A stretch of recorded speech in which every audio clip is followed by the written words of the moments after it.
Hi friends, ഇന്നത്തെ നമ്മുടെ video കറിവേപ്പിലയും ചെമ്മീനും ഉപയോഗിച്ചുണ്ടാക്കുന്ന വളരെ ടേസ്റ്റിയായൊരു റെസിപ്പിയാണ്. എൻ്റെ റെസിപ്പീസ് നിങ്ങൾക്ക് ഇഷ്ടമാവുന്നുണ്ടെങ്കിൽ സബ്സ്ക്രൈബ് ചെയ്ത് എന്നെ ഒന്ന് സപ്പോർട്ട് ചെയ്യാൻ മറക്കരുത്. ഇനി നമുക്ക് റെസിപ്പി ഒന്ന് കണ്ടു നോക്കാം. ഇതിലേക്ക് 1 കിലോ ചെമ്മീനാണ് ഞാൻ എടുക്കുന്നത്. ഇനി ഇതിലേക്ക് 1 ഉണ്ട വെള്ളുള്ളിയും ചെറിയ കഷ്ണം ഇഞ്ചിയും 4 പച്ചമുളകും എടുക്കുന്നുണ്ട്. ഇതെല്ലാം നമുക്കൊന്ന് ചതച്ചെടുക്കണം. ഇപ്പോൾ ഇത് ചതച്ചെടുത്തു. ഇനി നമുക്കിതൊന്ന് മാറ്റി വെക്കാം. ഇനി ഒരു പാനിൽ 4 ടേബിൾ സ്പൂൺ വെളിച്ചെണ്ണ ചേർത്ത് ഇത് ചൂടായി വന്നതിലേക്ക് നമ്മൾ ചതച്ചെടുത്ത ചില്ലി ജിഞ്ചർ ഗാർലിക് പേസ്റ്റ് ചേർത്തു.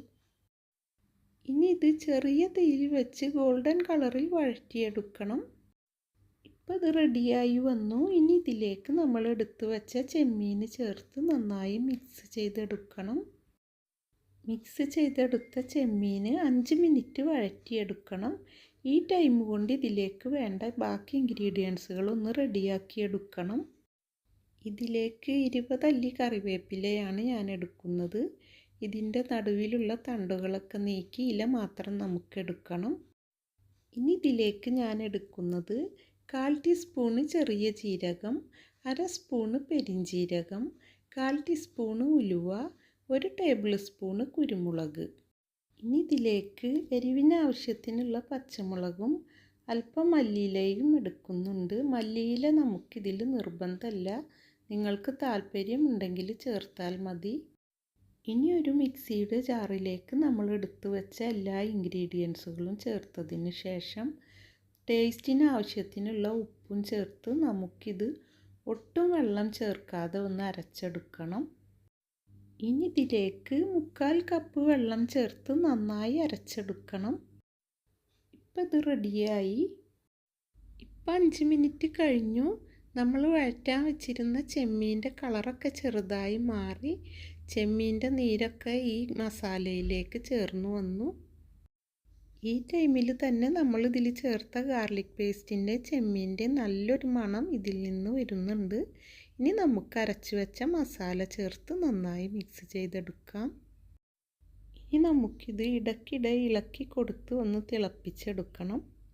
നമ്മളിത് റെഡിയാക്കി എടുക്കുമ്പോൾ ചെറിയ തീയിൽ വെച്ച് തന്നെ റെഡിയാക്കിയെടുക്കണം. വേഗത്തിലായി കിട്ടാൻ വേണ്ടി തീ കൂട്ടി വെച്ചാൽ ഇതിൻ്റെ ടേസ്റ്റ് കുറയും. ഇപ്പം ഇത് തിളച്ച് വന്നു. ഇനി ഇതിലേക്ക് പുളിക്ക് ആവശ്യത്തിനുള്ള ലെമൺ ജ്യൂസ് ചേർത്ത് കൊടുക്കണം. ഇനി ഇത് നന്നായി മിക്സ് ചെയ്തെടുത്തതിന് ശേഷം ഇതിൻ്റെ ടേസ്റ്റ് നോക്കി ആവശ്യമെങ്കിൽ ഉപ്പും പുളി കുറവുണ്ടെങ്കിൽ കൂടുതൽ ലെമൺ ജ്യൂസും ചേർത്ത് കൊടുക്കണം. ഇനി ഇത് 2 മിനിറ്റ് വഴറ്റി കൊടുക്കണം. ഇപ്പോൾ 2 മിനിറ്റ് കഴിഞ്ഞു. ഇനി ഇതിലേക്ക് 1/4 ടീസ്പൂണ് ഗരം മസാലപ്പൊടിയും 3 പച്ചമുളക് മുറിച്ചെടുത്തതും ചേർത്ത് നന്നായി മിക്സ് ചെയ്തെടുക്കണം. ഇനി ഇതിലേക്ക് 1 സ്പൂണ് കോൺ പൗഡർ 1/4 കപ്പ് വെള്ളത്തിൽ ചേർത്ത് നന്നായി മിക്സ് ചെയ്തെടുക്കണം. ഇനി ഇത് ഇതിലേക്ക് ചേർത്ത് നന്നായി മിക്സ് ചെയ്തെടുത്തതിന് ശേഷം 1 മിനിറ്റ് വഴറ്റി കൊടുക്കണം. ഇപ്പോൾ 1 മിനിറ്റ് കഴിഞ്ഞു.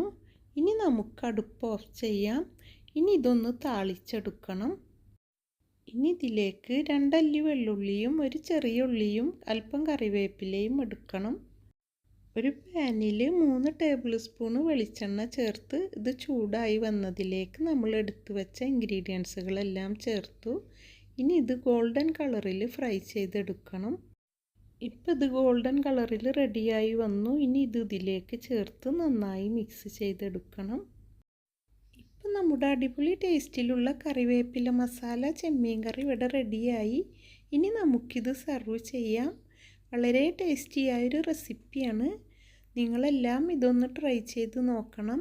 ഇനിയും നല്ലൊരു റെസിപ്പിയുമായി നമുക്ക് വീണ്ടും കാണാം. നിങ്ങൾക്കെല്ലാം നല്ലത് വരട്ടെ എന്ന് പ്രാർത്ഥിച്ചുകൊണ്ട് നിങ്ങൾക്കെല്ലാം എൻ്റെ സലാം.